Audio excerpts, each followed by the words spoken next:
What's going on, everybody? Welcome back to the Juice, man. Juice Live. Juice Live. The hotline Juice Live. Yeah. Which the hotline's not open yet.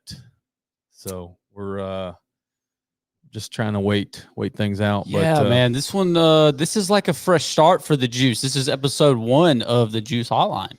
It feels very thrown together, if I'm being perfectly honest. It's definitely thrown together. We literally talked about this last week or this week. We're not very tech savvy. If you haven't figured that out by now, I don't know what to tell you. The camera might shut off. Who knows? We hope not.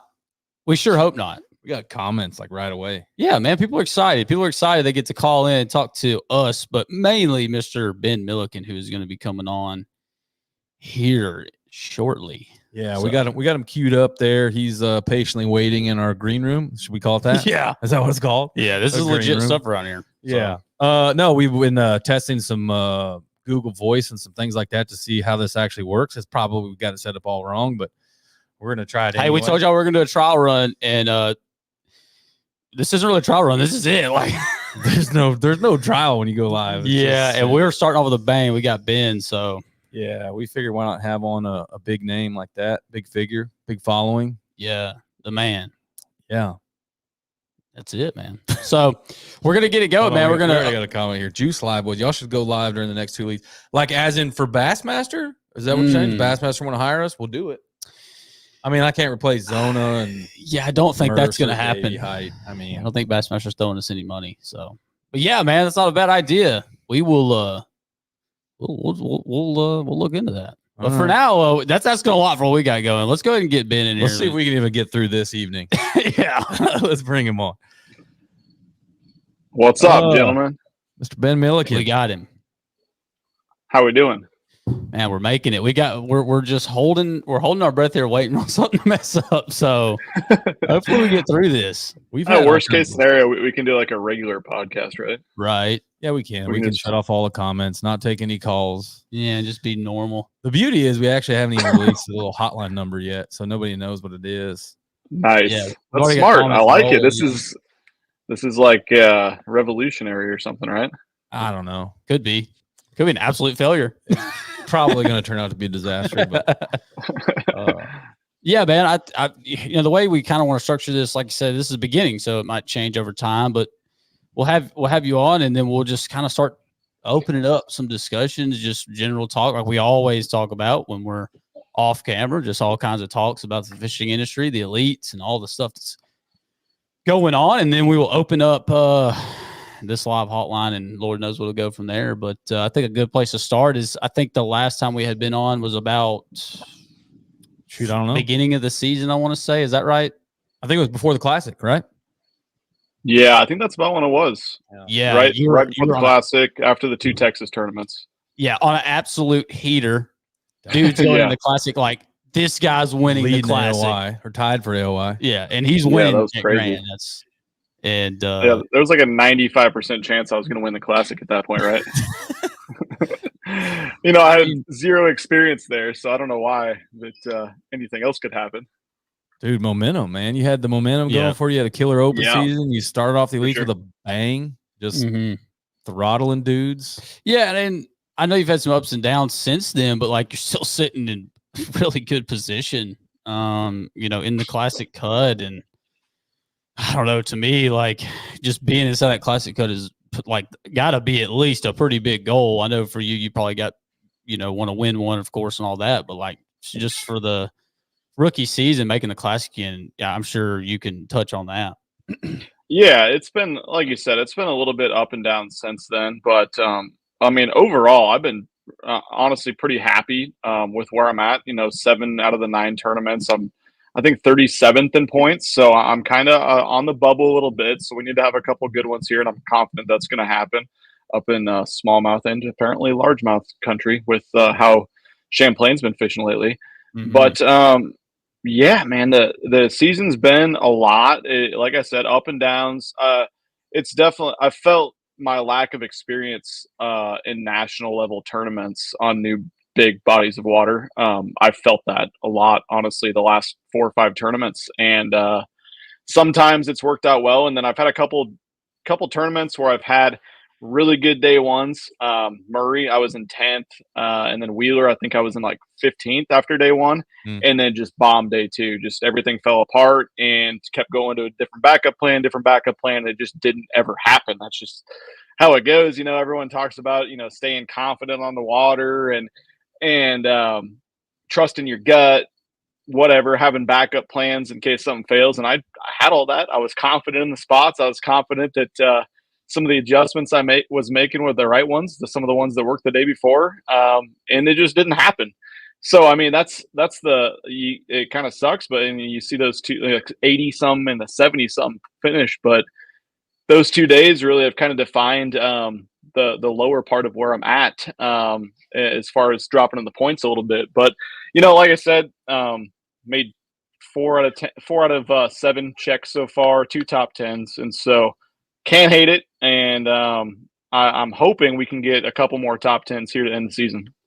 Yeah, for sure, man. It's crazy. It's such a fine line. It's such a fine line from having those, like those top half finishes and then the bottom. It's so crazy because nobody really realizes that unless you're like really like in the sport. You don't realize how fine that line really is. Yeah.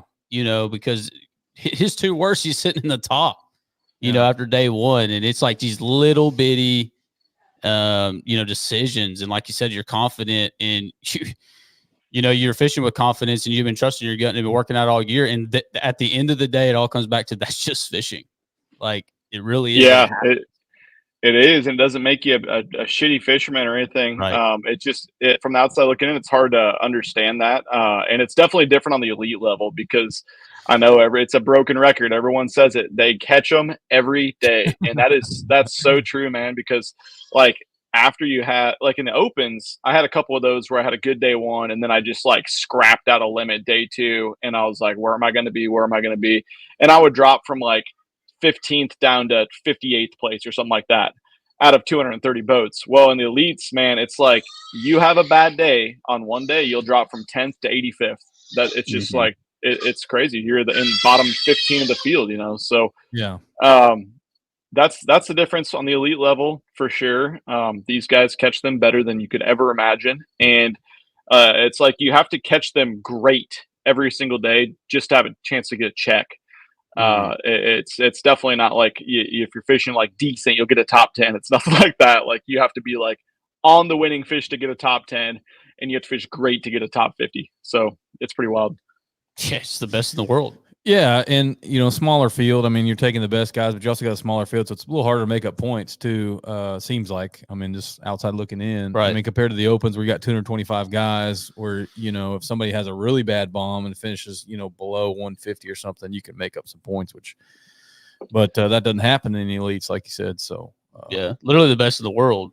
And that smaller field size allows for those fish to be just a little a lot less pressure, for being honest, because those guys probably know how to practice a little bit better than the opens guys too. And yeah, that's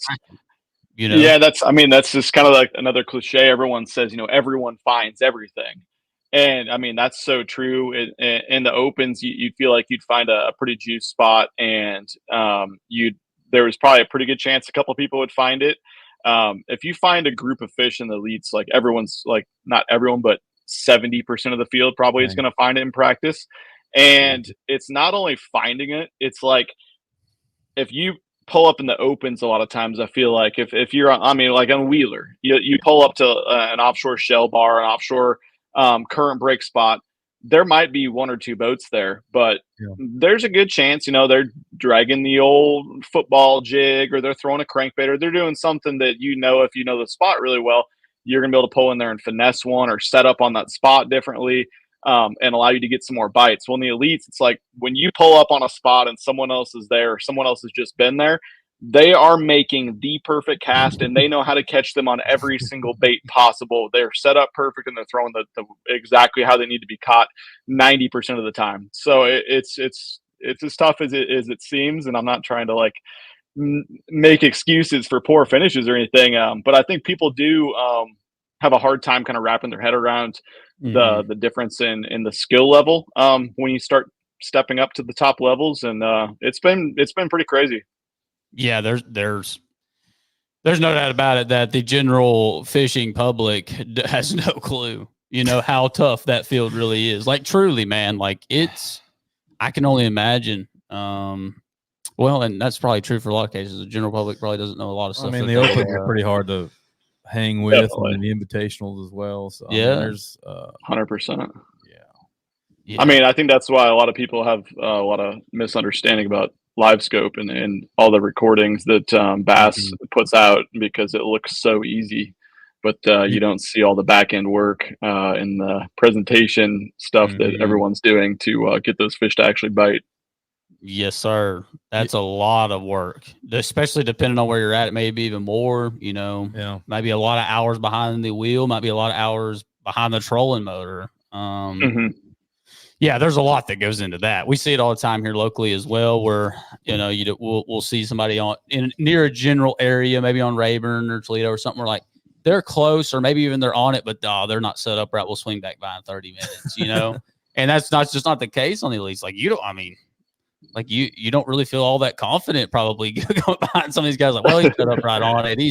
He's got the right bait. He's doing the right presentation. Yeah, there's no question. I'll go ahead and scratch that spot. So. Yeah, people have really adapted to scoping and stuff a lot. I feel like even as this season's gone on, like a lot of these guys that are, thought of as shallow water guys or power fishermen, or, they're up in the dirt. They haven't picked up on the technology. Like you're seeing those guys out there offshore catching them good on forward facing too. And I think that's just part of being some of the best anglers in the world, is just being able to pick up on every technique, every presentation really, really quick. And it's like the learning curve is just like it's cut for everybody there. Everyone's so sharp with every technique. It's as soon as something comes out, people are on it now, Yeah, and that's funny he just brought that up, because Keith Carson just won the Invitational on St. Clair, and that is literally who you described. Like shallow water, hell of a sight fisherman, hell of a power fisherman. And like he even said, like I think he said, I saw live scope like a month ago, and he goes and wins St. Clair, like against some really talented anglers, some of the best with it, like Alec Morrison and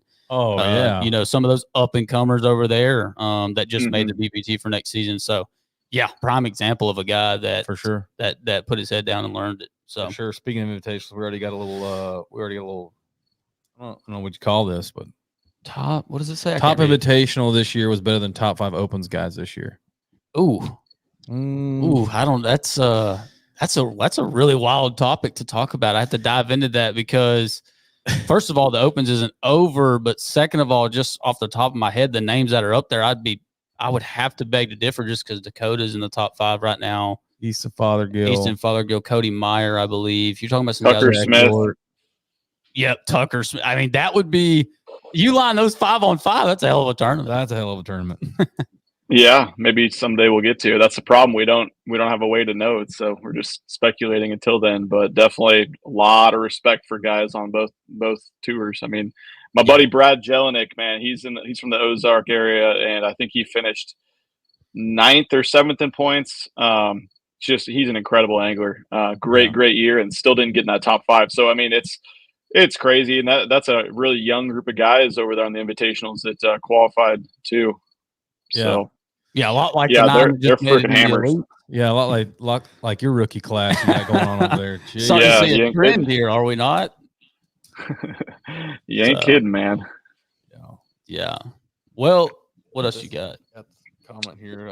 Looks like one of your buddies here is going Nakaniche. Never heard of it. Oh man, never heard of that lake. What's up, Steven? Have a good time. Tear him up, dude. Tear him up, man. I took his son out. He's a really good guy. Yeah. Steven and his son, really good guys. There's a lot of good guys over in East Texas there, man. That's a cool area.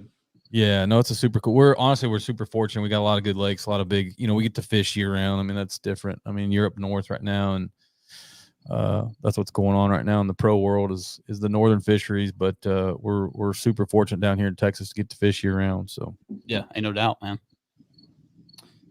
Well, how you feeling about the upcoming 2 elites before we open up this hotline and things get really out of hand? I think that so I'm really confident. I love smallmouth fishing. That's my favorite thing to do. So I'm confident in how I can catch them on both sets of fisheries.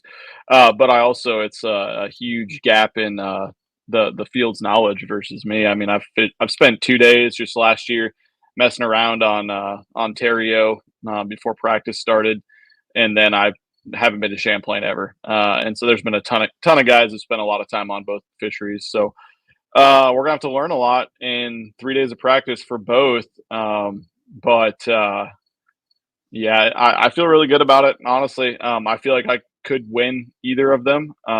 But Nice. I also know it's going to be extremely difficult. There's so many good northern anglers, and that doesn't even matter anymore. The southern guys catch them just as good about up north too now. So it's the cool thing is it's going to be like I think literally anyone on the field pretty much could win either tournament. So it'll be fun to watch, and the weights are going to be insane at both fisheries, I think. Mhm. So that's always fun. People like a slugfest. I mean, It's people funny you want mention live that. scope band, but they want a slugfest too. So. Yeah, and the live scope talks has really died here recently, but don't you guys worry. We got 2 events up north, but we'll get it right back going for you. We're about to find out what's going on with that too. We got an angler really? meeting where they're announcing it the day before on our off day before Champlain. Oh, So they're going to announce a rule change.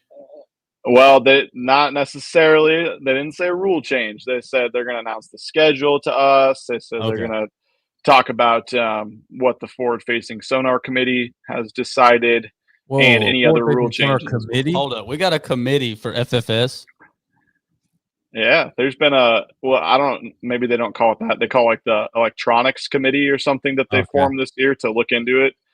Oh, And it's like it's Davey Height and Ronnie Moore and Kyle Jesse and Okay. a couple other people with Bass that have looked hard into it and taken some data down for who finished where and how much each person in the top 10 used forward facing and yeah, we'll have to see. It's going to be interesting. I know we're not allowed to talk about anything, I don't think, as far as what comes out of that meeting right away. I don't know if Bass is going to release it that day or after the season ends, but yeah, it's going to be interesting. That's next Wednesday, so I imagine they tell you guys they're probably not going to make you guys hold it in too long. So I bet they within 24 hours they publish it. there might be guys live streaming a damn taking pitchforks and torches to the building. So we'll see how it goes. Might not be easy to hold her in. What does Simon say here? 2 forward-facing transducers and 60 inches of screen. Are you on the committee, Simon? Yeah. How do you know? How do you know? Hey, we is need that some my- credentials. That's what people have been saying for a long time. Yeah, Several- we keep hearing the several same. months That would be now. my guess. Yeah. That would be my guess. We keep hearing that. Yeah. There might be a circuit though that's getting rid of it. Oh goodness. Not maybe. I thought there was already that one that was trying to get rid of it. So wait, what do you know? Heard it here first, folks. Yeah, I've heard the same rumor. It's not ours No, I that don't we think so. fish. I think it's probably the other It's one. the other one. Invitational? No. Yeah, NPFL? yeah, that's my guess. I don't know that for sure. I think NPFL might do it. I don't know, dude. I'm literally pulling that. Like, I have no good source on that. I watched that information, Bass so. After Dark where they had the guy from NPFL. We had him on. I can't believe I'm drawing a blank on his name. You talking about the Terminator? Or Yeah, the yeah, guy, yeah. the owner? Yeah. Yeah. Anyway, he was talking about that, and they were kind of, seemed like they kind of cornered him. He was like, well, I've got to make a decision what's best for business because the reality is this is a business. So whatever we got to do to make money. Well, Yeah. that's a whole other topic. I don't think that's a good decision for business, but that's not my business. No, I mean, he seemed like he was going to keep it. Oh, That's what I gathered from it, but I'm not that bright, so maybe I misunderstood what he was saying. yeah. Well, Yeah, we'll have to see. It's going to be I mean, this off season could be more crazy than the last one, the way it's going. So, God, I hope not, man. I'm so sick of it, man. It's exhausting, and it makes a lot of what we do not very enjoyable. I can't complain. I get to fish for a living, but when fishing becomes it turns into an internet bickering shit show, it's a lot less enjoyable and fun, I think, for everyone, it does seem like, man, it is kind of taking the wind out of the Yeah. sails a little bit. It's kind of like, man, like it's just always negative. There's like not enough I think emphasis on how good. And I don't think that's a majority, though. I really don't. I It's think not. those are guys that have It's not. no clue, Like, I think the majority like really loves and feels blessed and enjoys that they get to fish for a living at any level, like we do. We fish for a living as well, and there's a place in the sport for a lot of people. Yeah, It's there's a lot of guys. It really is a good industry, man. Like, I just don't think people look at it that way, but that's just me. Yeah, it's trying to monetize, anything. Trying to either make money or get clicks and likes and followers off of views and comments with the algorithm. And so whenever you can say something that gets the most engagement with negativity, that's what's going to happen, and that's not right. Yeah, well, it's getting old. That's the whole thing. Like, it is. Like, I'm tired of like looking at stuff, but yeah, but don't you worry. We're about to open up a hotline where here we go. Some of that. We're going to open up here in just a second. I want to go back. I want to go back to this one because I think this is a good topic, and I think we're probably going to have a hotline guest come in and chime in on this. Are any of the elites or opens anglers selling their waypoints after they have fished a tournament on a body of water? Absolutely. Yeah, that's happening. I did it or do it. It's not necessarily selling waypoints, but I sell on Fish Tips, my buddy Austin's company. I sell patterns in areas where I'm not good. Dude, he heard your name. You said his name. We don't even open the hotline. He's already got my number. Oh God, he's probably like calling your personal number too. Never mind. I take back what I said about Fish Tips being cool. Yeah, but I know exactly. Hold on, we'll answer his call in just a minute. We know exactly what you're referring to. Me and Shane are actually tippers now. Yeah, we are officially tippers. Yep, and you guys could do some damage on there. Yeah, I hope so. We are. Fish Tips is a sponsor of the podcast now. Yep, and us individually. So we are tippers. And we know exactly. It took a long time. So it did. I mean, we took some convincing. We had a lot of conversation with Austin. He reached out. I mean, last year? Yeah, last year is when I started talking to Austin and had him on the pod. Yeah, had him on the pod. We let him come on and kind of tell his story and kind of explain what it was. And I'll be honest, I think our initial reaction was the same. We're like, we don't want to be a part of this. Let's see where this goes. And then as the year kind of went on, we started realizing, let's take McDonald's Big Bass Splash, for example, Sealy's. Yep. Wyatt and I are both guiding 2 trips a day. Yeah. And we were still getting calls for people who wanted stuff, people offering to buy waypoints. I was like, well, that's exactly what Fish Tips is. It's a way to monetize your knowledge. Absolutely. And I mean, you don't got just selling waypoints like you were probably referring to. So exactly. It's not like you're going to send a waypoint for a specific shell bed and you're going to have 27 boats show up to it. It's like people come from out of state to fish and have fun, and you're just going to sell them. They're on main lake points and mid lake, and look for where the channel swings into the point and side image this type of area. And when you find a group, throw these 2 or 3 to 4 different baits to them. It's like just like we would do if I called you guys or shot you a text like, hey, what's going on at Rayburn right now? The same quick information you'd give me. And I feel like this is the problem. I feel like when I see a comment or a message like that, it's like a guy trying to stir the pot. Like, how many of these guys are selling their waypoints? And when it comes down to it, it's he should be saying, hey, how many of these guys are selling their waypoints? I would like some of those. Like it's like it's such a negative thing. Like, these guys are wrecking our lakes by selling waypoints, and it's like, why can't we just be like, man, it was awesome seeing them catch fish and learning from that tournament. Learning how to fish this lake. Yeah, I'm so glad they educated me on that better. Also, I can see the exact areas they went to. I want to go try that there. Yeah. Why is that so terrible? Like, no, it's not. I think it's just change is usually stirs up a negative reaction, but man, honestly, for us and for me, it's a lot more simple than that. It's like, man, this is an expensive game. We're doing this, what I do for a living, fishing tournaments and guiding on the side. Guiding is more the side gig than the tournament gig. I know Wyatt does a lot more guiding than I do, but if there's a way to help make a little extra money to help pay some bills on this expensive thing that we're doing, I mean, like, I'm all in. Yeah. And we're getting paid for our time, just like everyone else does for their work. Yeah. So let's get him on. Yeah, we got to call Austin back, dude. Austin, I cannot believe you called the main line when we didn't even get the hotline. He couldn't wait. Honestly, we're low key playing a little favor. It's probably not Austin. It's probably not Austin. I bet it's... Dude, you didn't even wait for the hotline to get up. I'm trying to search prune juice because I'm a little backed up and Martha can't find it. Oh, What is God. it? Oh my God, we just started. Is that Harold? Who do we have the pleasure of having on the hotline? Yeah, who is this hotline guest? This is Harold. Ben is a really big fan of my nephew, Randall Blockett. Oh God. I can't even, guys. I'm sorry. Jesus. I'm so bad. Dude, if you'd have called the hotline, we wouldn't have known it was you, and you could have played that off for a little bit. I did call the hotline, dang it. Did I send you the hotline before? Yeah, you did. Oh, that's You my might just bad. have it programmed in your phone. Either that or I prank called so many Google numbers that you guys just had me on block. Yeah. We've already got callers calling in over. Yes, this is going to be good. This is going to be fun. A crazy hotline. All right. So to be fair, for those of you that are watching, we don't have a moderator. It is us. It's us. The hotline is at the bottom of the screen, rolling around like it's literally the news station. It's Trim it and legit. send it.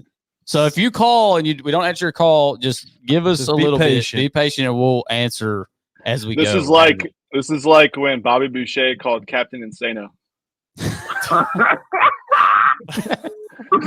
Oh God, dude, we've got numbers coming in from Dude, they're everywhere. The phone is pinging right now.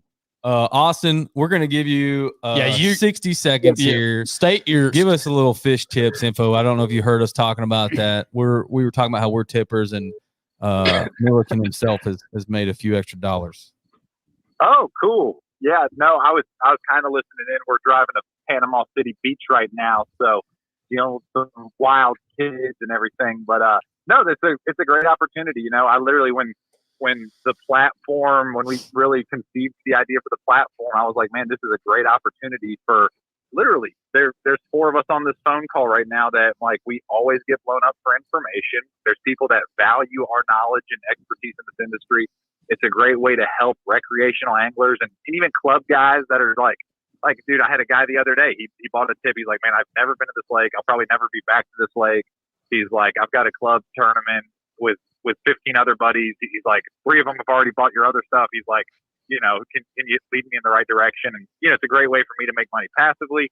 It's a great way to point guys in the right direction, go out there and make a memory. Because at the end of the day, that's what fishing's all about. Fishing for us, the reality of it is we all have children and family. I don't think Wyatt does. I do not yet, but it's like, dude, we've got to provide for our family, and this is the industry we make our money in. And at the same time, fishing at the end of the day for the recreational guys is about making memories. And if there's an exchange that can happen between information as a guide or recreational guy, then man, it's capitalism. It's a great opportunity all the way around. So we really think it's a win-win. And obviously, I have a relationship with all 3 of you guys. Ben's a very good friend of mine, and just getting to know you and Wyatt. I'm excited about it. I'm excited about our future. And I'm very pro angler. I'm pro recreational angler. I'm pro guide. I'm pro everything. I just want to see everybody win. So that was like 120 seconds. Yeah. Did I? I think we just saw like 10 people get off this show. No. Well, there's still like 2 or 3. No, we're just messing with you, bro. We appreciate your time. Yeah. Yeah, I was actually going to say my back is still hurting from carrying Ben at our little local tournament on Clark's Hill. I didn't see that video. And then I just saw that Zark absolutely put the spank into Ben in his left. I'm like, God dang. Ben's like a 13-year-old addicted to Fortnite. He can't stop staring at the screen, so me and Zark have to catch all the fish. Oh God! Jeez. Dang it! Golly, we got everybody. God, I gotta get off here and take this call. That we was- got calls coming in, Austin. That was a fun time fishing with you for the last time, dude. All right, we'll see you. Hello. Hotline is open. We've got another. Accept. Oh, here we are. Hotline's open. Hotline's open. Can you hear me? We can hear you. Let her rip. This is Wyatt's old daddy. Oh God, here we go. Papa Frankens. Why is my dad calling, man? Man, because he loves you. Yeah, I do love it. There you go. That's I got a awesome. question for y'all. All right, what you got, Papa Frankens? All right. It has to do with live scope, but it's not a negative issue. All right. And y'all's experience using live scope, do you feel like you've learned more about bass than what you thought you knew, or you learned more than like the old school saying, well, you catch them this way, catch them that way, catch them this way, catch them that way. I feel like live scope disproves everything we always thought about bass. You believe that? Yeah, I would agree. Let's that we've learned. let Yeah, we'll let Ben Milliken Elite we'll let Series Ben field go on that one. I think it's both. I think you don't learn more with it necessarily, but you learn. We've learned so many new things. We've like opened up another 75% of the lakes that was previously like not even fishable without it, basically. So all the old stuff, I mean, a lot of the old tactics and everything still holds true. Side imaging, mapping, down imaging, dragging, flipping, all that shallow stuff still holds true. And all the, I mean, really the structure fishing stuff is still the same as it always has been. But the rest of the water column, we have opened up so much, like these guys were just referring to, and we just talked before we got on here. I was catching, wolf packing smallmouth in 60 feet of water on a top water yesterday. Literally, I mean, impossible to catch without forward facing. So just stuff like that, it has taught us and me so much more about fishing in general. It's been crazy. Yeah, man, that's awesome. Hey, Dad, when you call in, you got to turn if you're watching YouTube, if you're watching the live and calling in, you're gonna have to mute. You're gonna have to pause your live or something because you got a bad echo. Hey, yeah, when you call in, Yeah, you got to if you're watching YouTube, watching a lot of We love you, Papa Frankens. yeah, we got to let him go. Just let I him did. go. I turned it off. All right, there you Okay. All right. Well, did you hear Milliken's answer there? All right, boy. I love you. All right. All right, boy. All right. My mom's probably going to be calling it next here. Jesus. Well, we We got don't Dad's have any too old real to be calling fans. a We just hotline. got No, family he's members. not. Dad's too old to be calling a hotline. He's got the echo in the background. Whoever just called 2 times in a row, hit us back again here. I was Yeah. trying to switch over. We're learning this. We've got missed calls everywhere, bro. This is awesome. yeah. So great. if you call in and you're watching the YouTube, try to pause it or something. Here we go. I don't know who this is. Just mute it. Here we go. Oh, Lord. Oh. You're on the hotline. Is that what we say? Hello. Nope. Oh, and they're gone. They're gone. Dang. There's going to be some learning. I think we need a moderator. Becky, call that is too on the many calls. hotline. That's too many calls, bro. I'm gonna call We in need a next. moderator, don't we, Ben? No, you guys are doing great. I think we do. There's a lot of calls coming in. Okay. There were. Oh, here we go. Oh, here we go. This is that There's ring. Shane's Here we go. ringtone. All right. Hello. Awesome. How y'all doing? How are you, sir? Doing great. Doing great. Who do we have the pleasure of speaking with? Anthony Wright. Anthony Wright. What's going on, man? Not much, brother. Not much. Now, I kind of had a question. I know this might be off the topic of the whole live scope debate, things like that. I picked wide frame a little bit. I got to go on a guided trip with him. Starting out anglers, I've been looking into trying to get into codes and things like that. But what are some of the attributes you look for in your partners in tournaments like that? Are you saying as a co-angler or as a team tournament? Well, I mean, either or. Okay. I know a lot of times you don't want to go in there with a co-angler that's real arrogant, things like that. Sure. So are we talking about Yeah, team? I think we do co-angler. I think that's a good topic. We're doing co-angler I like the team question. tournaments here. I'm confused. No, I like the question about co-angler. He's like, what do you look for? What are you hoping for in a co-angler draw? Oh, I got you. Oh, as like a co-angler drawing a boater? Yeah. What do you as a boater look for in a co-angler? look for in a co-angler? Okay. That's Well, a good question. I think the opens were a good example of all different types of non-boater co-angler types that we could get. But I mean, if you want me to elaborate on that, yeah. So I mean, yeah. Sorry, we got a lot of stuff going on here. The biggest thing for me is not trying to compete with the pro in any way. First and foremost, they're out there to try to qualify, to make a living, whatever. Don't try to catch their fish. Don't cast over them. Don't throw to a topwater fish they missed. Don't throw to a bed fish that they missed or they lost, whatever. That's first and foremost. But what you really want to do after that is you got to look at it as a learning opportunity. It kind of goes hand in hand with not trying to compete with your boater. But obviously you want to go out there and you want to cash a check on the co-angler side, whatever. But you want to learn and try to absorb as much from your boater as possible, obviously. And you're going to be matched up with people doing a lot of different types of things, unless you go to somewhere that's like a St. Clair where it's just a straight up scoping in 15 feet of water the whole time. So you're going to get to see a lot. So really make sure you take advantage of that.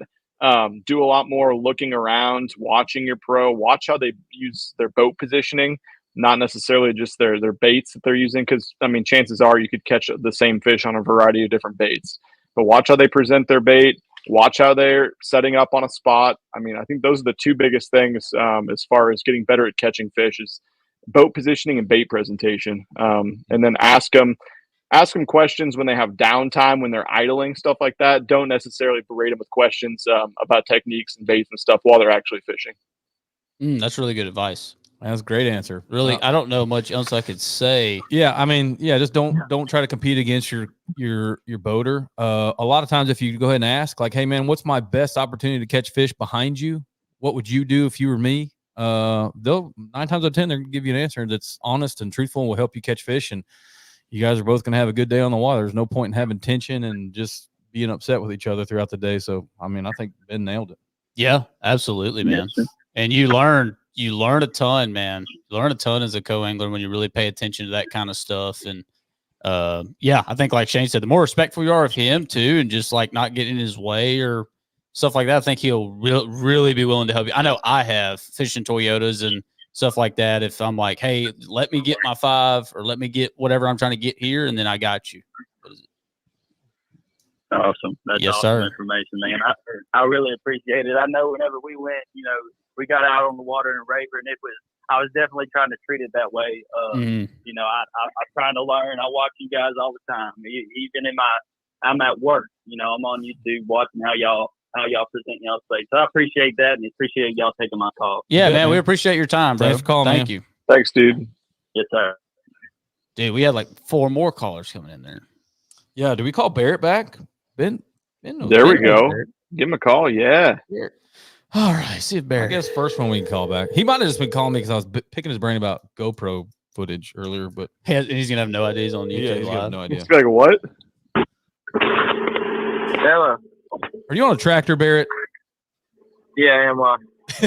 Did you know that you're on YouTube Live right now with Ben Milliken? Oh, I am. You called Shane during the middle of a live podcast, dude. You messed up. Yep.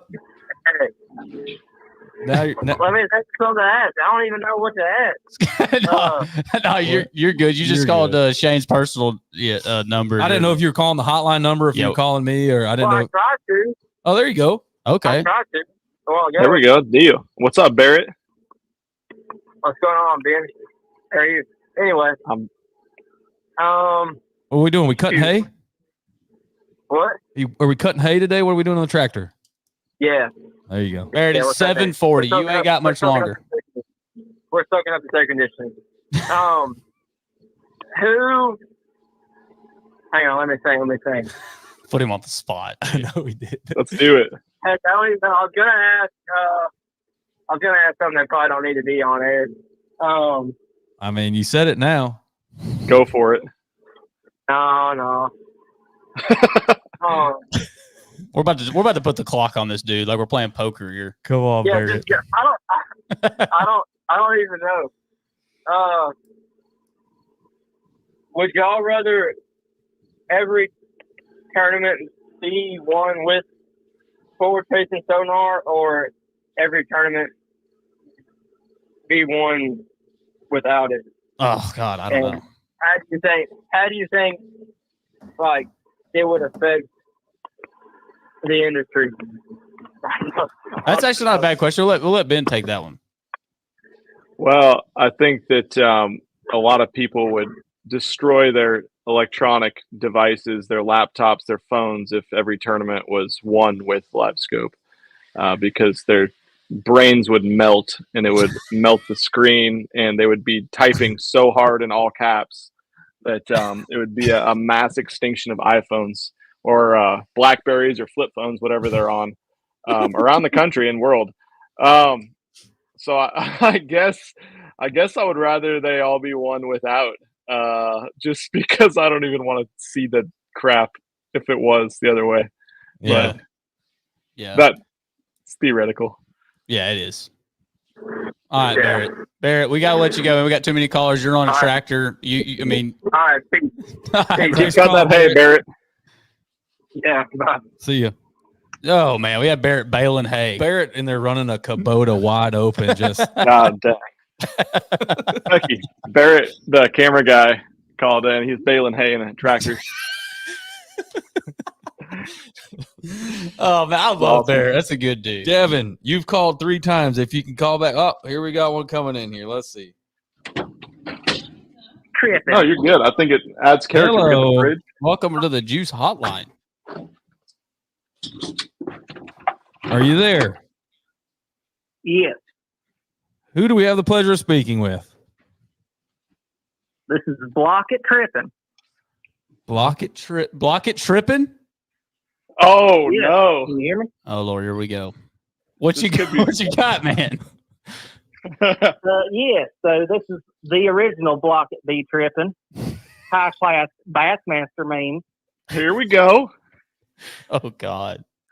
And I don't have any questions about flips or fish or none of that stuff. I just want to know, is Ben Milliken, I want to know, what was your favorite tournament from this year so far? And what was your least favorite? Just a very nice question. Hey, that is nice. That's a good question. Good job, man. Good for you. There I we thought go. that was gonna go sideways. That's good. Favorite and least favorite from Block It Be Tripping. Toledo was my favorite. Harris Chan was my least favorite. Best finish and worst finish. What do you know? I mean, that makes sense. Does make a lot of sense. I like it. All right. Block It Be Tripping. Man, have you ever been on a? Is this like? It's your first time? Is your first time being on a exposing your voice, or because I don't really know how this works? Is that a meme page? Is this AI It talking, or was is this the your main actual page, voice? and I'm popping my juice cherry, you know? Oh my goodness! So I mean, this is somewhat of a risk coming here, Yeah. exposing the voice, right? Block It Be Tripping. We've put a It's voice. a bit of a risk, but I got me a burner phone down at the old tackle trap, and I've been out here just fucking juicing around, you know? Dude, yes. Good, All Good right. to finally hear from you. Cheers to you. Just opened I up like a new, it. whatever this is, beer for you. All right. Yes, sir. We appreciate you call, man. Have a good evening. Appreciate you fellas. I'll see y'all around somewhere.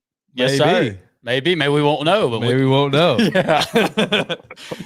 All right, man. I'll Thanks tell for you by slapping you on the ass. How's that? Deal. That'll work. Deal. I get that a Thank lot, you, so I Ben. don't know. Same to you. Hey, Sydney. thanks. All right. Nice to meet you, buddy. We'll see you next week. Block It Be Tripping. Wow. We got a meme page call in. I bet you he's one of the only that's got the nuts to do it. That was Yep. brave. That was risky. Because we had a comment earlier on our Instagram, Ben. I mean, it was not good, but he ain't gonna call. He ain't got it. All right. We got this question while we're waiting for another call to come in. I'm sure Devin's going to call back again. Did Wyatt find Shane or vice versa? Did Ben find Zark or vice versa? How did you and Zark get hooked up? No, I met Zark at That's just a ridiculous. national championship tournament because we both fished the same. It was ABA, and we both fished the same division. But the tournament director called me and said that there was a guy. He's like, "Do you know who Joe McKay is?" That's his real name. That's what Zark's name used to be. And I was like, "Yeah, I think so." He's like, "Well, he's like knocking on people's doors, asking them if he can stay in their yard and stuff, and giving them money and stuff. So, is there any way you could stay at the hotel room with you?" And I was like, "Yeah, guy sounds like an idiot, but all right, sounds good." And it turns out he was an idiot, and we've been friends ever since. So that's about it. That's pretty dang Hello? awesome. Hello. We've got a caller on. I just went ahead and took a call. While we Yeah, were Shane listening to just your put story. you on. This is the Juice Hotline, man. What's up, Wyatt, man? I'm a big fan of you guys. Watch you guys all the time. Really appreciate you guys taking the time to take my call. Yes, bet. sir. Am I on the air? You Yes, sir. are. You're You're live. live. You're live. Well, Hey, Ben, I'm a big fan, man. Recently just got into bass fishing a couple years back. My dad got me in, and I've always been hooked. But one of my questions was, I'm actually looking at getting forward-facing sonar. You know, I'm not a really big fan of it. I like using the old techniques, like you had said at the beginning of the video when you guys first started the podcast. But if you can just give me a little bit more enlightenment on what you think. I mean, you know, I don't know if a lot of people are. I know a lot of people are doing it nowadays, but I know there's those haters and stuff out there. I'm not really like a big hater of forward-facing sonar, but I want to try to get into it. You saying unit wise or? Yeah, like unit wise. Okay. I'm looking at running Garmin or something. Oh, got you. I'll let yeah. Oh, I'm not sponsored by them or anything, but I would definitely get a Garmin. And just to start off, I'd get an LVS 34 transducer and like a 10-inch screen. I really like the GPS maps. They have a little bit faster processor than the Eco maps that a lot of guys use. And you can get the 7410, I think is the one. That's actually the same one that I started with a couple years ago, is what I was still using. 10-inch GPS map, 7410, I think it is. That's what I'd get. And then also it does not matter what anybody thinks about it. Just go use it and learn and catch fish with it. It means nothing what they think. Yeah. Yeah, I appreciate it, man. I really do. Appreciate you guys taking the time. Yeah. Thanks. Hey, man. Thank you, man. Thanks for calling. Appreciate you watching. Wyatt. Let me know when you guys got some more hats on the way. Absolutely. You guys. Oh, yeah, I recognize your name. Yeah, we sent you. Which hat did you end up with? What color? I don't think I ever got it. It got shipped to the wrong address. Oh, no. Oh, well, that's embarrassing. What about, is that the only hat we got left right there? No, I remember he wanted like a. No, that one. Is that the only one we got left? Yeah. That one right there? He needs a new. What about the one that on the show right now? Well, I'll tell you what. If you guys can give me that one, would you guys mind signing it, like autographing it or something? For sure. Deal. Absolutely. Coming your way. Cool. That one's yours. I guess after I get off of here, do you just want me to shoot you a direct message on Instagram? Yeah. Do that, and we'll get your address and make sure it's right. Cool. Appreciate it, man. Thank you, guys. Man. Thanks for calling. $100 per autograph. All right, we'll see you. All right, man. All right. Oh, that's cool, man. Is that literally the only hat we got left? That's embarrassing because I know we've had some trouble sending that guy a hat. Golly. You have a blue one? Lauren's we have our moderator. She just showed up, Ben. Yeah. Lauren, doing there we go. Yeah. Oh, golly, dude. This is actually going really well. It's going decent. There was another call there. Ben Morrison. Can't believe we had a meme page calling it Rose's voice. That's insane. We're going to take. Press 1. Welcome to the Juice Hotline. Hey, what's up, guys? Can y'all hear me? We can got hear you. Hey, guys. Good evening. How y'all doing today? Good. Living the dream. Yeah, no doubt, man. This is Sam from Louisiana, not too far from you guys. Man, I fished Toledo a good bit, fished Rayburn a little bit. Kind of opposite of the last guy that called. Man, I grew up fishing my entire life, old school, flipping, top water, beating the bank. Recently got live scope, and man, it's completely changed the way I fish. And I find myself not even, trying to go to the bank or flip a jig or punch grass, stuff that I grew up doing. Sure. So whenever y'all first got live scope, I mean, it's kind of culture shock, really. So what are some good ways to kind of transition, back to really putting some fish in the boat, having that old school, skill set, and then have live scope and, I'll find myself on a spot for 2-3 hours looking at fish, trying to catch them. It's definitely not as easy as y'all can make it, That's a really good question, man. I think for us, we struggle with it sometimes. Get a little too locked in tournaments, maybe where we maybe should be scoping. I mean, I'm talking about making the decision to go back to like our roots every now and then. We do. I think we do a pretty good job. We of do taking what we used to do and using the technology to be more efficient. In those but areas. I mean, we're not innocent. It bit us at Conroe, for example, this year. I mean, it literally bit us. Yeah. But it happens, So I think I understand where you're coming from. I mean, Ben's he's going to know a lot about this too, because he was an amazing fisherman before live scope as well. But I think to learn the technology, you I think you're doing the right thing. You do have to put some time in with it. There's no doubt. You're not just going to get it and not put time in with it and just be able to scope like all these guys you see. I know probably between the 3 guys you're talking to right now, we've put countless hours behind that screen. So from there, man, like I think it's it's really situational. I think time of the year.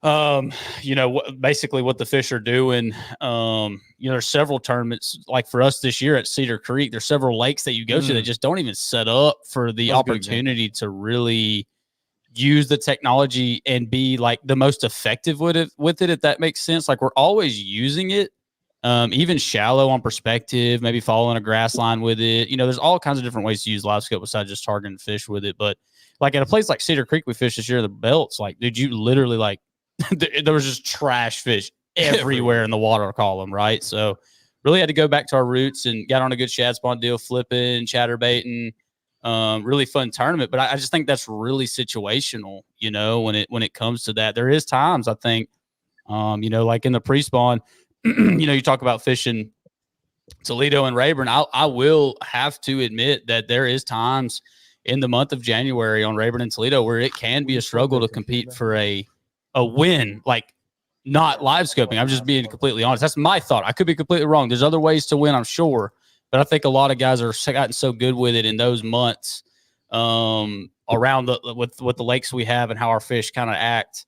That's why, I'm just giving examples of where it's really situational, but I'll let Ben kind of take it as well. Yeah, I mean, you pretty much said it, Wyatt. It's situational. It's different for every place you go to. I like to, if you're really trying to kind of transition and see how it's going to be used in conjunction with your past knowledge, straight up go back to places and use your side imaging or however you felt comfortable finding them before. Get on a group of fish at a time of the year, like a post spawn when they're really grouped up offshore on a spot. And then there's bass there. It's a group of bass and not different species. Set up and then use your forward facing from there to kind of, see how you can pick off those schooling fish. And when you're positive that they're bass, you're positive it's a pattern where you've caught them before.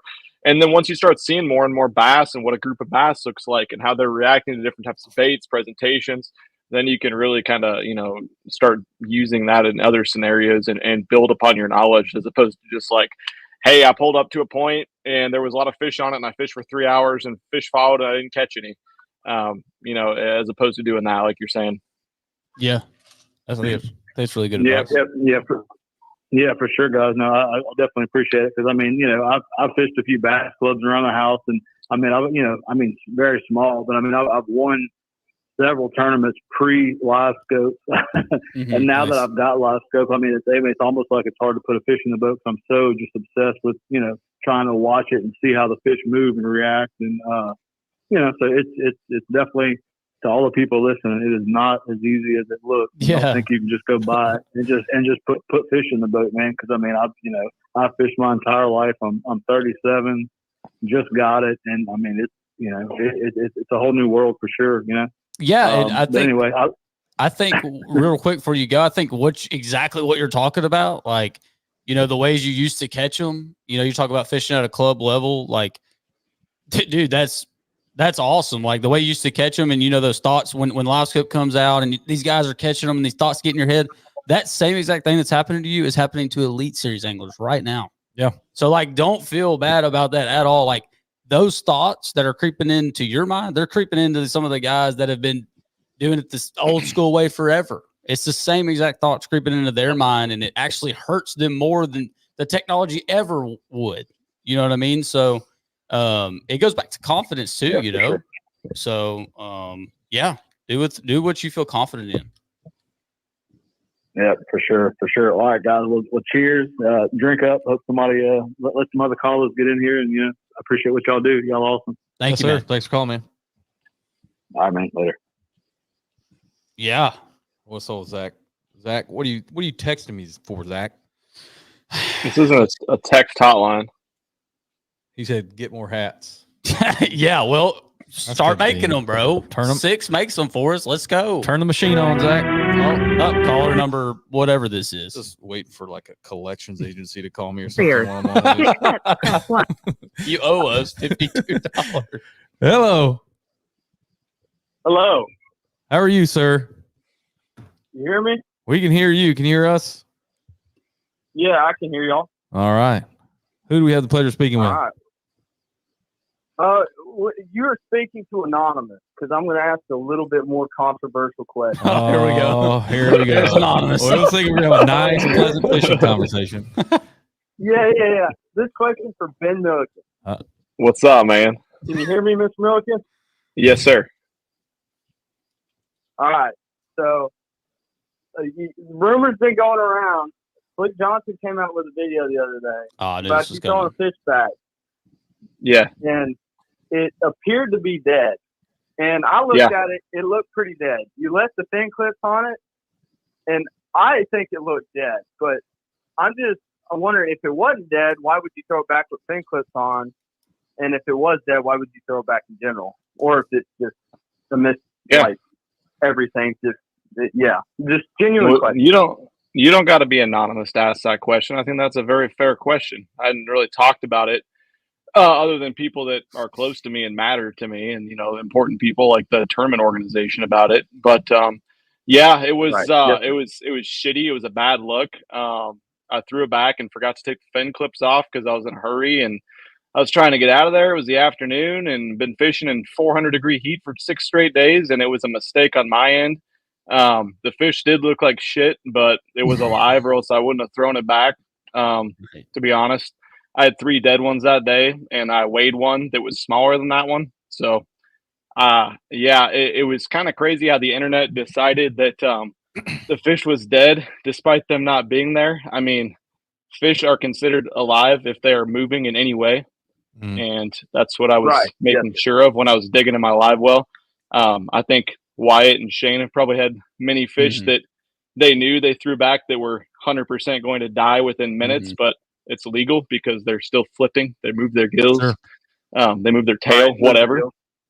So, I mean, it's a conversation. I don't have to share this with you, but I talked to Lisa, the tournament director, about it. I called her up to make her aware. She's like, I saw the video. The fish looked like it was alive to me, and the fin clips have to come off the fish before you throw it back. That's not a rule that we have. And she's like, I don't know what we're talking about here, really. It's just some video online.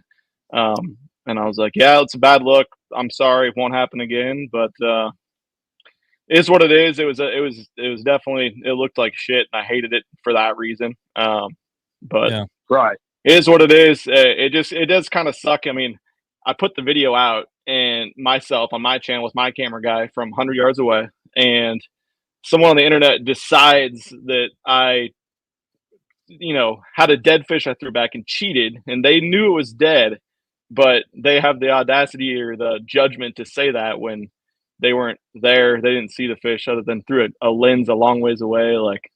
And then that gets spread across the internet that I'm a damn cheater because of a video that I put out. It's kind of shitty that we're in that kind of day and age, and I feel like you're under a damn microscope with any content you put out with social media. So it is what it is, and it sucks. And I don't know. Everyone I've talked to have been like, "Yeah, it's a shitty situation, but we believe you," and it's all I can do. Yeah. No, I mean, you're the first-hand account. Matter of fact, I'll go ahead and tell a story that of a fish like you talked about. You said that Wyatt and I have probably experienced this, and I 100% have. I've actually even called a tournament director in the middle of a tournament. I caught a fish that culled a fish, and I reached my live well, and this fish was, I mean, minutes away from death. Like, this thing is probably gonna float away from my boat. Yes, its fin is flipping. Yes, its gill is flaring, but this fish is not swimming away from my boat. Call the tournament director. I have a co-angler in the boat. This is open, right? Well, I wasn't going to say the organization, but sure. Yeah, why not? I mean, it's a goddamn open. But I mean, it is. It's in the rules. It's within the rules. Yes. I mean, so I call and I speak with them. I said, hey, I got a fish I can cull with. I'm culling this fish. It's alive. Its gill is flaring. Its fin is lifting up. I have a co-angler here that can say this. So I put the phone on speakerphone. The co-angler says, he asked co-angler, is the fish moving? And the fish at that time kind of like flinched, Yeah, and the co-angler said, yeah, he's flinched. He said, throw him back. See ya. That fish did not swim. You move on me, you're gone. And it's the same thing at the bump tank. So, but again, to what Ben's saying, it's like, you know, you were there. You put your hands on the fish. You made the call. For other people to kind of judge that based on what they saw. Well, in the and video, I can tell you too about the fin clips. Me and Shane put fin clips. We don't like to fizz fish. Period. Mhm. Like it freaking kills them, dude. I mean, why? Just quick question. Why don't you like this? Because it kills them. post mortality on a fizz fish is much greater. I've fizzed quite a few fish, and I've never had one die. Yeah, not in your live well, Not maybe. one. Post mortality. Maybe not in your live well. That sucker probably sank to the I mean, bottom of that goddamn wave. we were doing both same thing, at if you don't- Smith. It was so hot. It was terrible. Like there was hundreds of fish that died in that tournament. It sucked. Go ahead. I get it with being hot, but like if you don't take the air out of the bladder, how else are they gonna sink back to the bottom, become neutral, and like come around again? That's what the clips are for. do. They help them balance and regulate themselves, and they'll kind of regulate the air bladder themselves. That's over time in a live well, right? You catch it in the morning, you put the clips on, it sits in the live well. You take care of it, you monitor it, make sure it's sitting upright. If you can keep a fish upright, they generally do a better job of regulating themselves. Again, this is a great guy. I would love. And I'm to not have saying this. you're wrong, bro. I've fizzed fish and they've lived. I'm literally not disagreeing with you.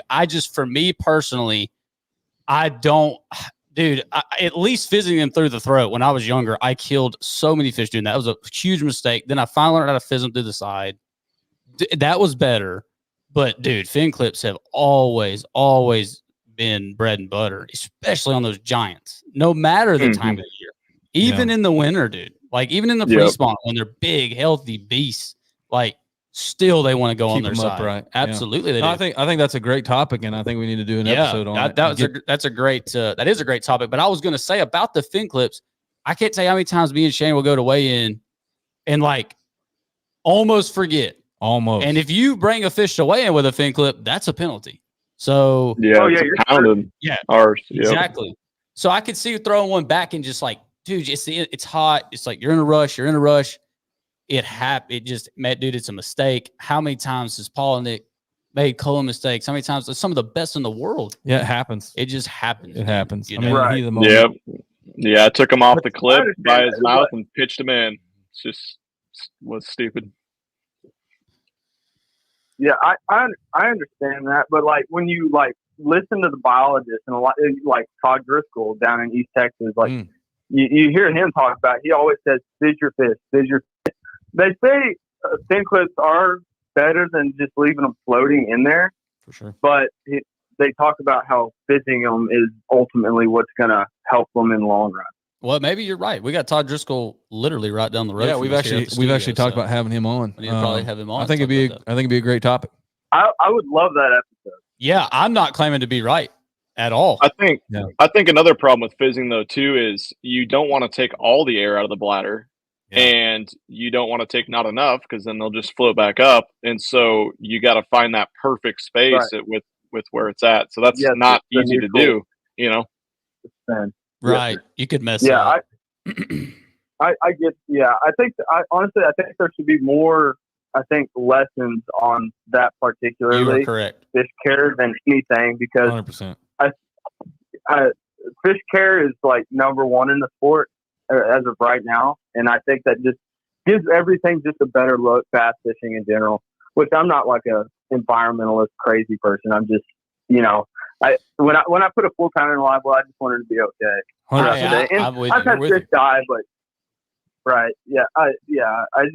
I've had fish die, and you know, it's just fizzing has always. I learned how to fizz. I've practiced on fish, like not even on tournament day, just to make sure I do get it right when it comes to tournament day. Hey man, that's awesome. It is. You're right. It's a conversation that needs to be had, and I think you're right. I really do, and I think maybe Todd Driscoll needs to be a guest soon. Well, hey, question for you. Go ahead, Ben. Question for Shane and Wyatt. What do you guys feel about ice? Oh, I mean, it's because ice freaks me out. Well, so it's, I mean, colder water holds oxygen content better. So, you know, that's what you want, right? It's, you the water to have a lot of oxygen in it. So we can just tell them what we do, whether it's right or wrong. In the summer, we carry ass loads of ice, like more than we have a cooler on the back of the boat full of ice. We have ice everywhere. We brought 80 pounds a day at Toledo Bend. Yeah, that's just what we do. I don't know if this is right. Yep. This might be an old school mindset. I don't know. But it's science. I mean, colder water holds more oxygen. We just don't. We didn't kill any fish. I don't know. Yeah. You're not worried about shocking them by changing the water temperature that quick? 100%. Shane worries about shocking them. I don't. I do not. Shane's always like, dude, it's too cold. It's gonna be too cold. I'm like, bro. Yeah. When you put them jokers in that cold, dude, we fished the hottest tournament I've ever fished in my life at Choke Canyon. We won the Texas Team Shark Championship there a few years ago, and that was the hottest by far tournament I've ever fished in my life. And when you put them jokers in that cold live well at beginning of the day, late in the day, it would just put them in this trance, and they would be so calm. We also had pool noodles cut up in there to not hit their heads, and they were just like maybe they were frozen, I don't know, but they were freaking perfect, dude. Like they were so strong, swam away so healthy, and that was a tournament where they killed some fish. They killed a lot of them. So I've actually on that, Ben, I've had this idea on how do you bring in water, because catch fish at 10 foot of water in the middle of summer, right? Surface temperature is gonna be like 94, 95 degrees where we're from, but 10 foot, what's it? 75 maybe? Much cooler, I don't know what the temperature is. So why can't we have some sort of like hose? And again, this is going to be like some engineer is going to laugh at me, make fun of me, like, why can't you come with a better idea? But the idea is that you have some sort of deployment where your pump in is actually pulling in water from subsurface, 10, 15 foot down, whatever water column you feel is that you need to be. And then you stuff that away. So now you're pulling in oxygenated, cooler water that the fish are actually in. Yeah, it's a great idea. Instead of guessing. Dude, I don't. I just do everything I can to keep them jokers alive. Why it just freezes them? I'm not freeze them. So another question would be, do y'all think in like major tournaments with like big payouts, big everything, that they should require an oxygenated system in their boat? Because they're not crazy expensive. I mean, you got all those electronics anyways on your front of your boat. You're talking like a pure oxygen? You're talking about like an oxygen bottle is what you're referring to. They got that new company, Fish Lung, just came out. They have, I don't know how it works, but it looks like a whole system that pumps oxygenated water into it. Yeah, I don't know how it works, but I'm not, for the anonymous caller, I don't know your name, or I'd refer to you as your name. But I think I want to say Todd Driscoll is a component of that as well, if I'm not mistaken, of the oxygen bottle. Okay. I'm not sure. I think he does say that. I think it's a great idea. Yeah, I don't think it's a bad idea. It's a bomb on your boat. When you're rigging up, I mean, you got an aluminum oxygen bottle. I mean, they're light, it's lightweight, everything. I mean, you already spend thousands of dollars on electronics and everything else on your boat, and lures, rods, reels, everything. I mean, you could spare a couple $100, put a little oxygenation system in your boat. Yeah, I mean, I'm not against it. I have never ran one personally. I just haven't. I know people that do, and that's all they do. They don't even have to do anything. Brian Branham is a local guide who is a big component of that as well. He pushes that oxygen bottle. It's all about oxygen saturation. I mean, that's the common denominator here. If you have oxygenated water, you have healthy fish. So I do think that's the next big step in boat technology, especially with lithium power. I know power has always been an issue. How do you power something that cools water? And now with batteries getting lighter and lighter and lasting longer. God, I think live wells are going to be the next big change in boats. Could be. So, well, man, you brought up some really good topics. We appreciate it. And I knew that question was probably coming from Ben. And I know for me personally, if it happened to me, that like Ben, he handled it the best way he could, man. And just shit happens. Thank you. Well, I really appreciate getting to speak with Ben Milliken, White Frankens, and Shane Campbell, and I appreciate the explanation from the person himself. So it means a lot about your character. Appreciate it, for sure. I appreciate your question, man. It was good to have you ask it the way you did. You bet, man. Thanks for calling. Yep, y'all have a good one. All right, bye-bye. Dude, I would get this. I think I would get slammed if I really gave my true opinion on all that stuff. Like, just slammed. What do you mean? Hey, just slam. Like, dude, we've got What do you got? 50 million fish on Toledo Bend. If I kill one, it's gonna be all right. Ooh. Like, I'm not Yeah, gonna kill it on purpose, people bro. don't like to hear that, but I know, but it's the truth. when it comes down to it, and this is very unpopular again, the idea of keeping fish alive, when that all switched to catch and release, and the whole culture behind it that kind of spread throughout all of fishing from tournament fishing, has stunted fish worse than anything around the country, by overpopulating lakes, because it made a lot of people stop keeping bass altogether. No, I don't think the lakes with small populations of fish, we don't want to have a 250 boat tournament and kill half the fish every weekend. But mortality isn't a bad thing, to be completely honest. We don't want to go kill a bunch of 12 pounders or 5 12 pounders, but it's not. I mean, 99% of these lakes, it's not going to be an issue. I'm just saying. I'm with it. I'm going to do everything in my power.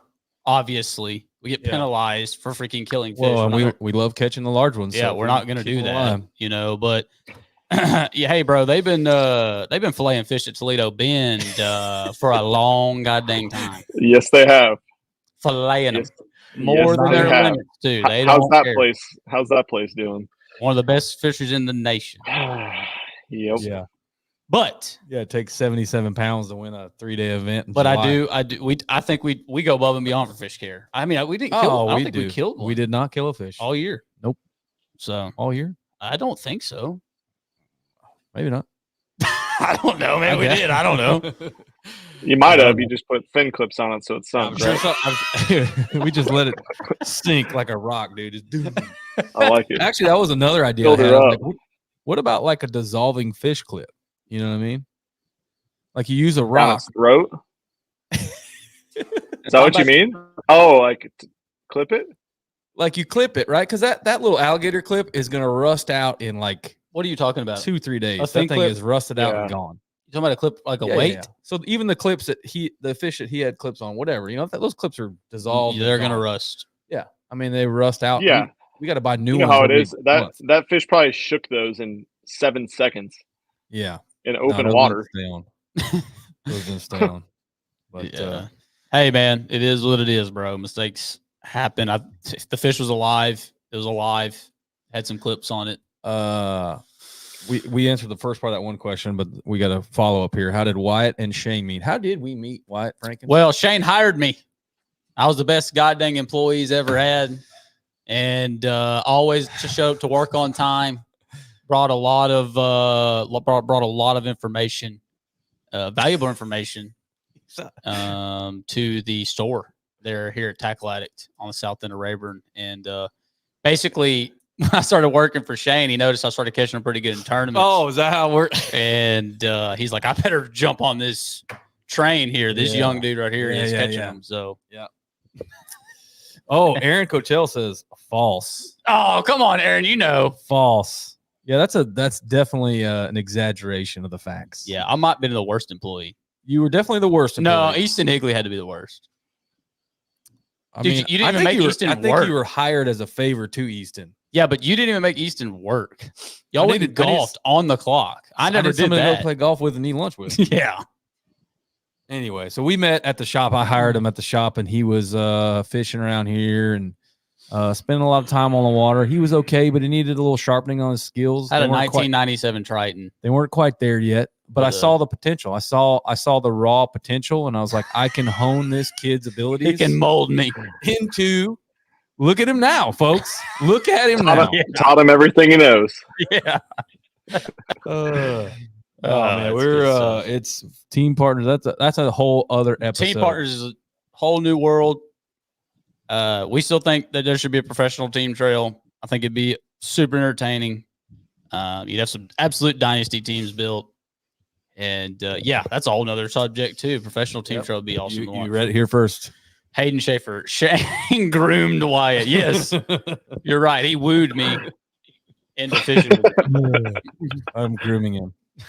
Still in the process. That's right. Oh man, I think have we had enough fun yet? I don't know, bro. It's been actually really cool. What's the worst? Hold on here. We'll take this question. What's the worst Huh? What's the worst? Oh, shitting on the lake. Are we talking about Yeah, we're talking about number 2. talking about go to the restroom? That's like every day for me, bro.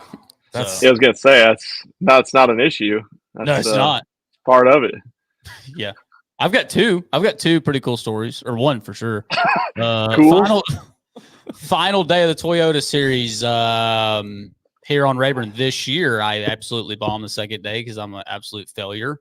I had 27 pounds the first day and then had like 10 the second day, like an absolute failure. So I'm going out the final day in 12th, and I'm amped up. I'm like, the wind's better today. I think I can catch a big bag and get back.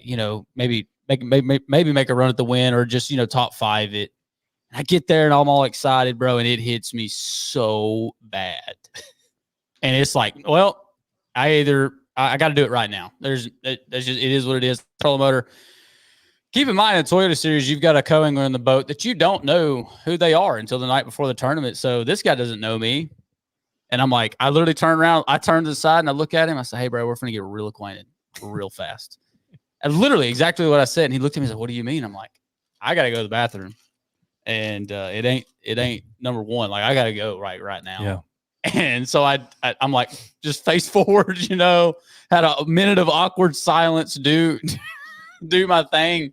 And I remember standing up and I'm trolling forward and I turn around and my dude wipes in my shit. It's just floating all around him in the back of the boat. Back there where he's fishing. Oh, dude, like all around him. Like, oh my God, dude. But yeah, man, it happens. It happens. So You have frequent bowel movements, that's for sure. yeah, Shane, I don't know. You like to go to the bank and stuff, just a waste of absolute time. Going to the bank. I'm just not as agile and light as you. I can't just move my body, half of my body off the side of the boat without falling in. Like, just you gotta watch like that. You gotta watch more Captain Ron's videos about getting locked into that throttle. I know what he's talking about. I will snap that throttle right off the side of the boat. Shane about broke his rib trying to net a fish for me this year. So yeah, That'll happen. Agile is no cat-like reflexes. Nope. Well, we missed a lot of y'all guys call. I know you don't have to answer this question. Oh God, specifically. You don't have to give any names. I don't expect you to. Is there anyone on tour that Ben would like to box? Aaron is also a former Tackle Act employee, and he likes to box. He was actually the best employee. First of all, yeah, I want that to be clear and out there. But go ahead, Ben. I mean, no names. You don't get to do anything like that. You know. I better let that one go. I'm not going to say that one. Okay, of course not. That's fair. Of course not. Yeah, we're all gentlemen. It's a gentleman's There's sport. a handful. It is. I think you win, whoever it is. Yeah, I think Ben wins. Yeah. There's a couple big dudes, but I'm cool with guys that are badasses. He said, "I'm freaking a cornhusker, son." Yeah. That's what Sean Inyon actually said that earlier in our comments on Instagram. He said that he wanted you and I to arm wrestle. And I'm like, no, I ain't doing that. I'm not arm wrestling that corn-fed dude from Nebraska. He nuts. I ain't that's trying. good. I need this. I need this arm for throwing my forward-facing minnow. That's right. That's right. You don't want to hyperextend that. That's right. Yeah. That's like man. We had like 2 questions that weren't about forward facing. Yeah. I mean, of course, that's Crazy. going to be But natural. I will say some of them were actually wanting to learn about it, so that's good. Yeah. They were productive for sure. For sure. Overall, I think it was a decent first attempt. I think it was awesome, dude. We got a lot of people. We still got a lot of people on the live. Comments were coming in, and a lot of calls. We got to figure out a way to like put people on hold. We got a moderator down there. Yeah, because I feel like some of you guys, if you guys had a hold line, that'd be huge. Huge. Because otherwise, it's just timing of who gets in. You know.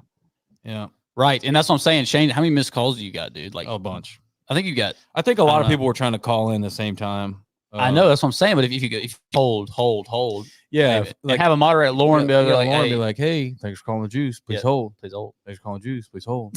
Thanks for calling Juice. All right, one more question. We're gonna let you go here.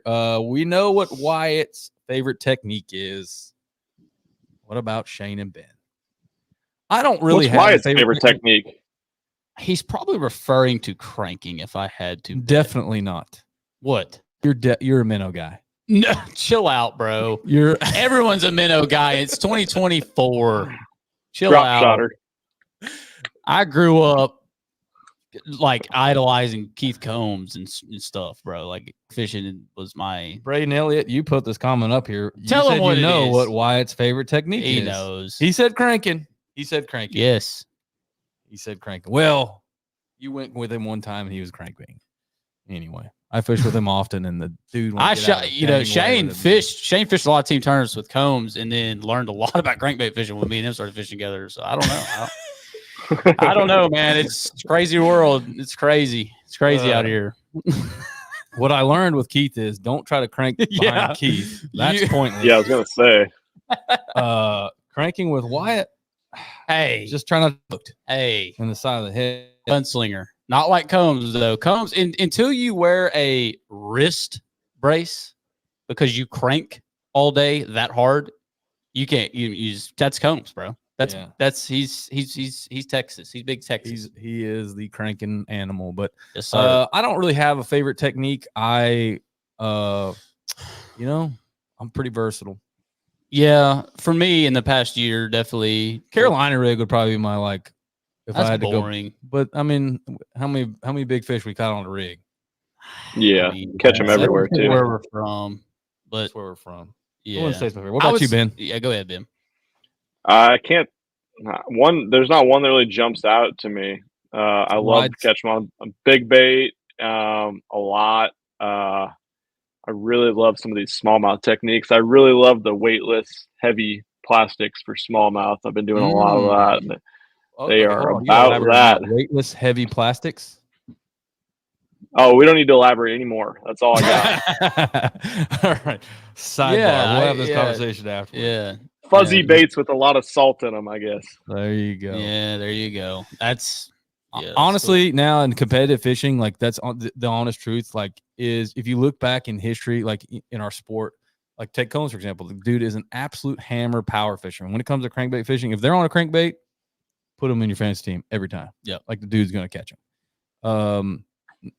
Now, especially whether you want to attribute it to forward facing sonar or just knowledge in general, YouTube, being out there, you just like you have to be so versatile and adapt so well because you just have to catch them. The weights have gone up. You just have to catch them that much better. Yes, you can't just be one dimensional anymore. No, well, unless. Yeah, no, you're right. And wait for your time. You know what I mean? Yeah, like, yeah. You know, a lot of these guys will wait for their time. Like, I'm not going to do great in these tournaments, but I'm going to smoke them in this one. Yeah. You got. I mean, really, you really do. There's like 20 baits though that I love to throw. Like 20 different techniques, I could say. Like I'm confident in them, and I really enjoy doing it. So, I mean, there's so many guys that I think you used to be able to come from a background like that and be like, I'm a Carolina rig fisherman, I'm a cranker, I'm a shallow guy, I'm a deep guy. You can't be that anymore. It's just, I mean, you might be able to do it locally in smaller tournaments, but not even locally in bigger tournaments. You don't got a chance. No, absolutely not. You're 100% correct. I would say in the past 3 or 4 months, though, glide bait is my new favorite. Shane, I absolutely get Shane's heart racing on derby days when I've got one hot on a glide because he thinks they're going to throw it every time. But I will say I put some good ones in the boat on that thing. And I'm truly in love with it. Had the winning fish on that glide at Toledo Bend. The winners, no doubt. Saw 2 of them with our naked eyes. Saw a few on scope that were absolutely retarded. And it was the only bait. Can I say that? Yeah. It was the only bait that they would even pay attention to. So it is they like that. They like a big bait there, man. They're about it. You know. Some lakes are just like that. Yeah. And I don't know why it is. It's easy to say bigger bait in the lake, but at some lakes they just want it. This Florida strains, man, they freaking love it. Like you're saying, I mean, there's times when they literally will not react or eat or do anything to anything else except for a 10+ inch bait. Yeah, no, we had a spot that was loaded with giants. We run to it on day 2, or was it day 1? Day 1 we went to it because we're looking for a big one at this point. We had 27 pounds or whatever pretty early. We run to this one spot and like we're not even convinced these are bass. They look so ridiculous on forward. Like, and White's like, you sure they're bass? Like, I don't know, man. They look kind of like too big. They look like carp. And I was like, well, pick up your dang glide bait and sling that sucker out there and see what happens. Yep. He throws it out there and they just like all over it. Didn't touch it. I think it was day 2 or day 3 when I had that one foul the glide up. That was every bit of Every 9. day you had one 9 foul or the glide 10. This thing was stupid big, and she hit it, but she like fouled the glide up, and my line got hooked on the treble. Like, golly, I would have given anything to have that one. It's a powerful tool. You're still not going to convince me that it's my favorite in tournaments, man. Like, No, it'll break your heart in a tournament without question. It's almost like when you go back to talking about how addictive forward facing is, the big bait thing is so addictive. You can see how there's so many people in the industry that that's all they do is throw big baits because it's so addictive. But for a tournament guy, you can't. It's just got to be another tool. But the one thing I do like about it, I'll say, like with forward facing, it's a really good way, and catfish will eat it too. But it's a really good way to tell what's bass. Like you guys are saying, you come across some giants like that. Like a carp's not going to follow it. A gar will follow, but generally not. They won't usually commit to it. And they'll usually, once a gar follows for a little bit, you can tell it's a gar. Yep. So it's a really good way to tell what is a bass because I mean, with little baits, everything can follow it or eat it. So, hey, hell of a practice bait too. Definitely, hell of a practice bait for sure. Yes, sir. Well, Ben, we're going to turn you loose. We know you're Eastern time, so it's getting late, and you got kids that you're putting to bed. But appreciate you coming on, man. Appreciate you being that was a hell of an episode. Guinea pig on What do you think, hotline. Bendy? What do you think about this idea? Give us your overall thoughts on the first one.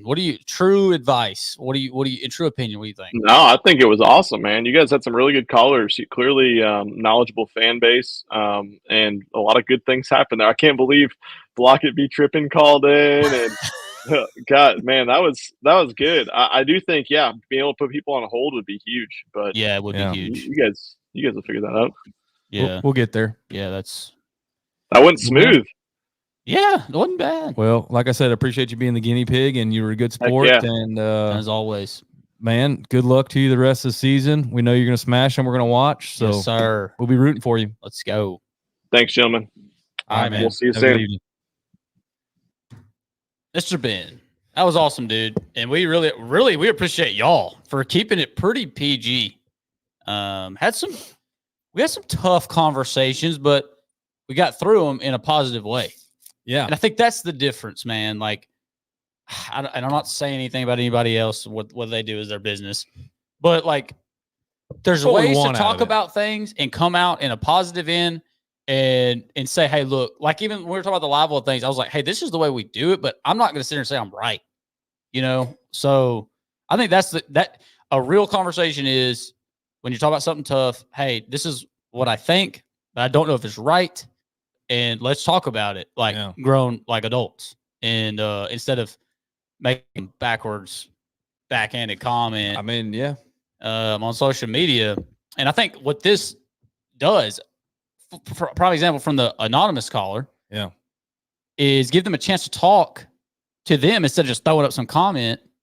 They get to talk to the guy and talk it over. First-hand answer. Yeah. I like that. I like that about the show. I think that stood out to me a lot. Yeah, no, I enjoyed that one. I think that was a lot of fun. It was a different format. Looking forward to the next one. I think we need to figure out how to put take y'all on hold. Calls. How many? Go look at your calls. I don't know if he'll be able to tell you because it's not his real number. 1, 2, 3, 4, 5, 6, 7, 8, 9, 10, 11, 12, 13, 14 calls. Yeah, so I know some of y'all probably called multiple times, but if we weren't able to get you on, dude, we're in the beginning stages. We do want to talk to all of y'all. Man, I'm excited about this. This went better than I thought it would go. I really thought the camera was going to shut off or something. It didn't work to start, but we got it working. Yeah. I don't know. How many, there's still 51 of you on here. That's freaking awesome, dude. To the very end. So we appreciate that, man. Big time. I know some comments. I don't know if we got to all of them. We didn't. They were coming in pretty fast. I was trying to, we got some suggestions on next guests here. Lee. We talked about having Lee and Caleb and Logan. Matter of fact, I think there'll be an opportunity there with those guys traveling together. We talked about having the Derby Boys on. If you're haven't seen that YouTube series. I do agree. Todd would be a really good one. Todd would be a great one. And I got a good topic for him. Okay. On again, which we kind of touched on the first episode, fishing at home versus Yeah. fishing on the road. Yeah. Be good to have that conversation now, though. Yeah, and let some of the people watching, Patrick Walters, Absolute hammer. Yeah, there's a lot of really, really good guests and some people we want to have on. I think the next one we might do, we haven't even asked these dudes. No, they're gonna do it. Your top 5 in the invitationals to qualify for the PPT. You got Alec Morrison, Jake Lawrence, Kobe Miller, Jaden Parrish, Marshall Hughes. Having all 5 of them on at once sounds like an absolute nightmare. The audio might be a little tough, but I just don't want to exclude anybody. I think you have them on, but you have them on individually. 5 is a nightmare, bro. I don't know. We'll try. Hey, Dad did good too. Shout out Dad. Papa Frankins. Shout out Dad for coming on. That was pretty good. Yeah. No, there's lots of really good guests, and appreciate all the callers and comments. Dude, y'all are awesome, man. Yep. Y'all blew me away. I really didn't think the comments were going to be that great. You want to be 100% honest? We were worried that we weren't having any callers. What does the Zaldane accusation get discussed? What was the Zaldane accusation get discussed? Was it what Zaldane accusation? I don't know. Maybe I'm lost. Hey, what did? Oh, there was something that came up. Maybe you can elaborate on that, just because I don't know. I'm not going to speak about anything I don't know, but I'd like to know what you're talking about. I don't know. There's so much drama; it's hard to keep up with. We don't really know Chris and them that well. I wouldn't be opposed to having them on. I mean, they might be too big time for us, but maybe not. Maybe Chris literally fishes local derbs right up the road. He posted about Milliken calling the dead fish. Yes, that topic was discussed. We had an anonymous caller who asked him, and when we post this, you'll be able to go back and watch. Yep.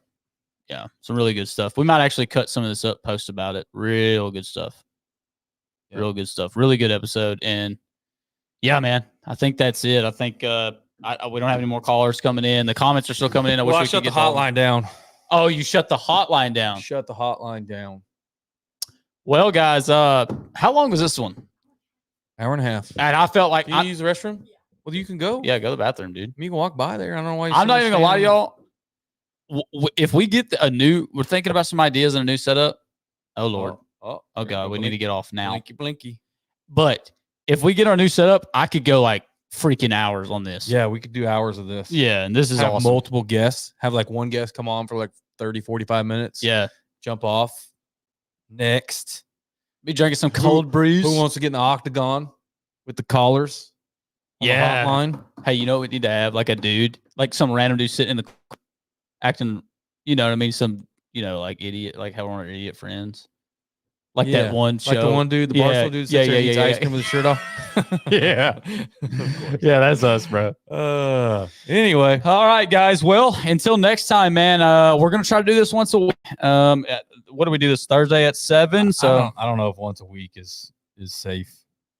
We're going to try to do it at least multiple times a month. Yes, at least twice a month. Thursday even sounds pretty decent. I like Thursdays at 7. If not, we got to change it. We'll let you know on social media. But guys, once again, thank you so much. We appreciate the support, man. We hope to grow this thing real big, and it's because of y'all, man. We appreciate it. Thank y'all.